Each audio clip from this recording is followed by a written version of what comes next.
So mga par, matapos nga po natin binalita nung nakaraang araw lamang na tila nagkakaproblema ang Top Rank Promotion para ibenta ang laban ni Naoya Inoue kalaban sa Ramon Cardenas dahil sa matumal daw ang bintahan sa ticket sa laban sa T-Mobile Arena sa Las Vegas, kung saan mga idol, pinag-iisipan ng Top Rank Promotion na maglalagay sila ng isa pang malakas na undercard sa event ni Inoue para mas lalong bebenta pa ng gusto ang bakbakan. At ngayon nga po mga idol, merong rumor sa social media, galing ito sa Branch Boxing, na pinaplano daw na isama sa undercard ni Inoue ang makakalaban nito sa September na si Murodjon Akhmadaliev. To be announced pa kung sino ang makakalaban dito ni MJ. Well, para sa atin mga idol, magandang game plan ito para sa Top Rank Promotion. Bukod sa early promotion na ito sa laban ni Inoue at Akhmadaliev, may replacement fighter pa si Inoue sakaling ma-injury naman si Ramon Cardenas, kagaya sa nangyari kay Sam Goodman. At para sa atin din mga idol, magandang pagkakataon sana to para kay Cuadro Alas na maging kalaban ni MJ sa Las Vegas kung siya ang mapili na makalaban para makabilang ito sa mga big fight. Pero ang problema dito mga idol, walang backup si Casimero, walang promoter na pwede tumulong sa kanya para makalaban si Akhmadaliev.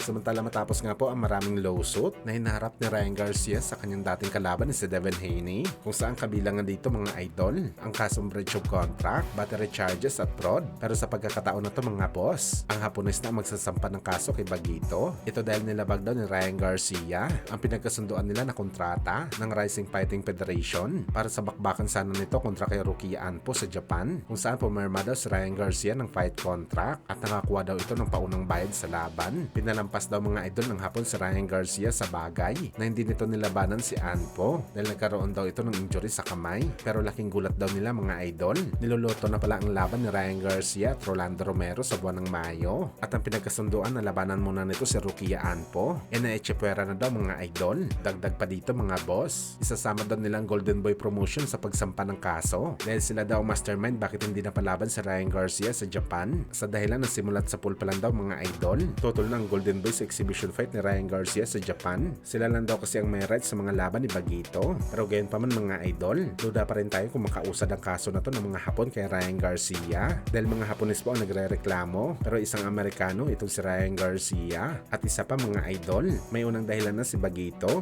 kung bakit hindi natuloy ang laban nito kay Rukia Anpo dahil nagka-injury nga ito sa kamay. Kaya valid talaga ang rason ni Bagito na ipagpaliban muna ang laban nito sa Hapones.